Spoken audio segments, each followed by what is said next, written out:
What is going on? It's the Daily Fantasy Hitman back at you with another League of Legends breakdown.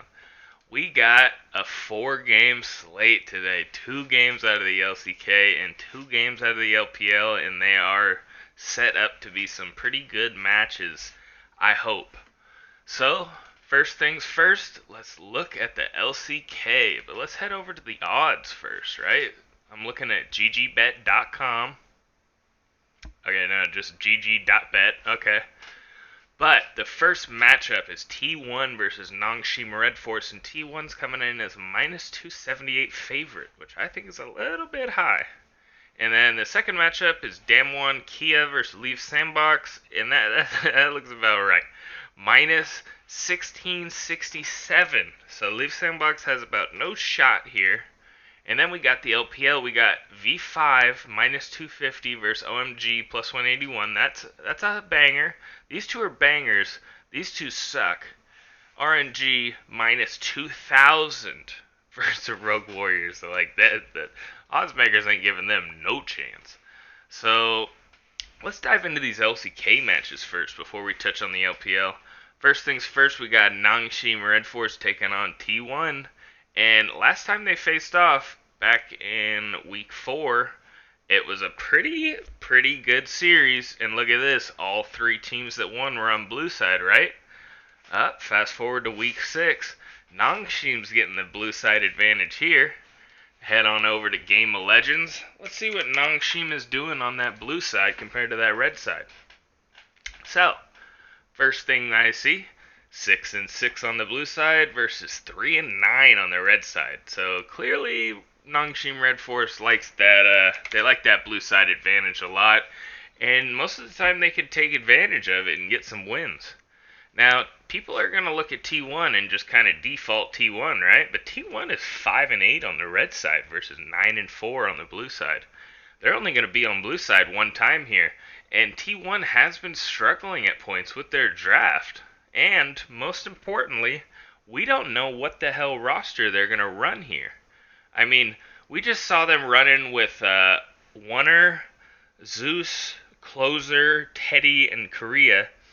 Before that, it was Zeus, Elim, Faker, Gumayusi, and Korea. So, like, I don't know. I literally am not going to know what this starting lineup is going to look like until probably 11 p.m. tonight. Because I'm over on the West Coast. But, you know, it's like I don't love T1 at all for DFS purposes because of these two things. Blue side advantage is massive here, especially in the LCK. I mean, look at this.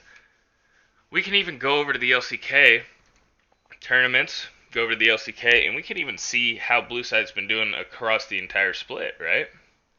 See if I could find that right there.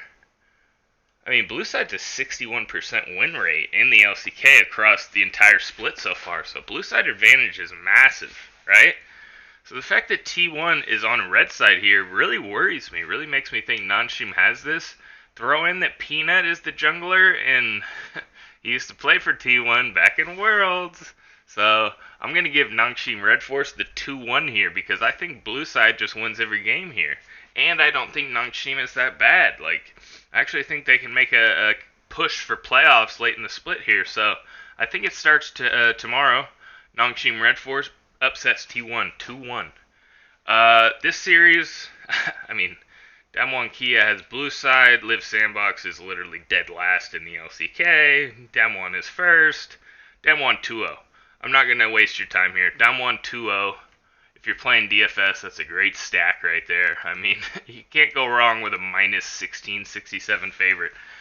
So, let's move on to the LPL. We have OMG versus V5. That's the first series.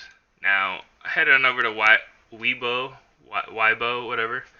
And you'll notice that V5 is making another change. Trigger coming in as the ADC over Y4. Now, we have seen Trigger play a few times now.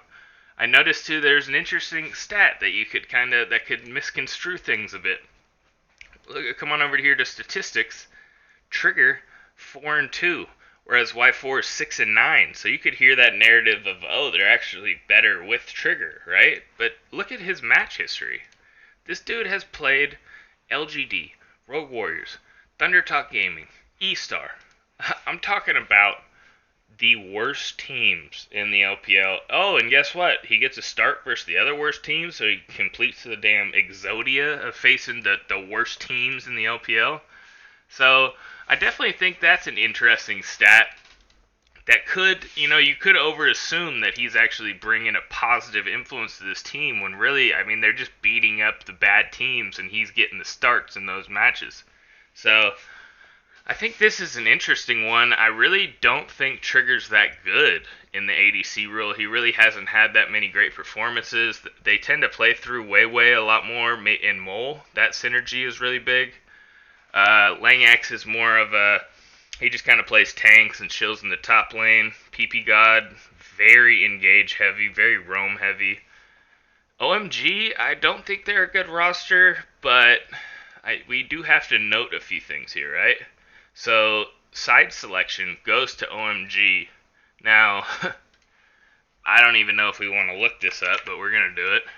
Side selection really doesn't mean much to OMG, okay?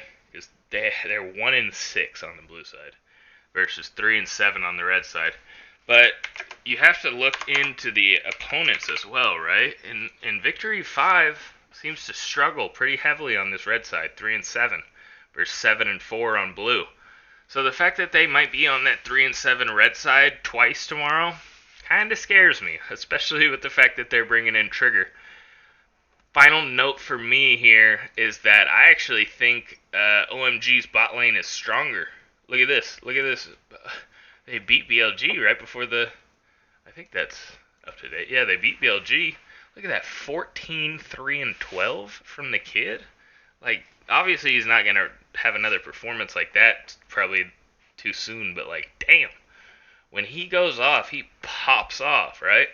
10, 4, and 8 versus E-Star. 6, 2, and 11 versus EDG. Like, I definitely hold Eric in a higher standing than I do Trigger. And for that reason, combined with the blue side, combined with just both of these teams not being extremely strong, I'm going to give OMG the potential upset here, 2-1. It's not a confident pick, but it's a pick on itself, OMG 2-1 over V5, let's get it. And then the final series, we got RNG versus Rogue Warriors. Now, don't be fooled by side selection here, okay? Because this is your typical... I mean, this is literally just like the other matchup where you got like a top team in the league, RNG, third place right now, 6-1, facing off for the dead last team. 1-7, they've only won 2 singular games. Like, they suck. Now, they do have... it is worth noting that I guess they're bringing in Betty...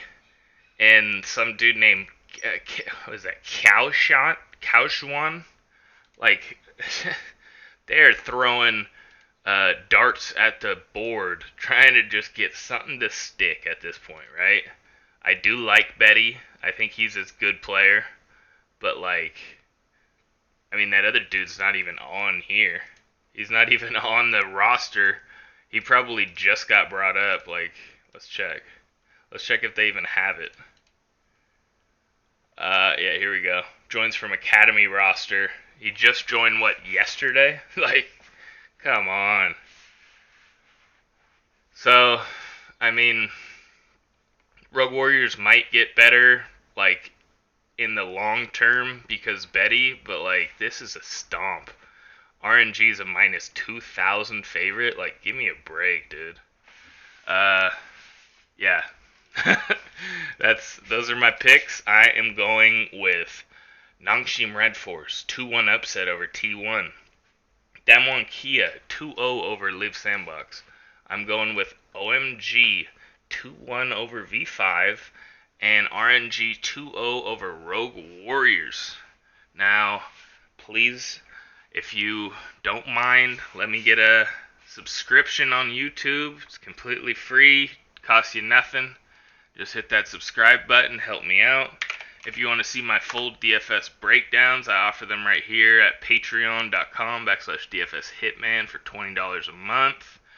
Other than that, I mean, enjoy the games tonight, have fun, let's get some money, guys.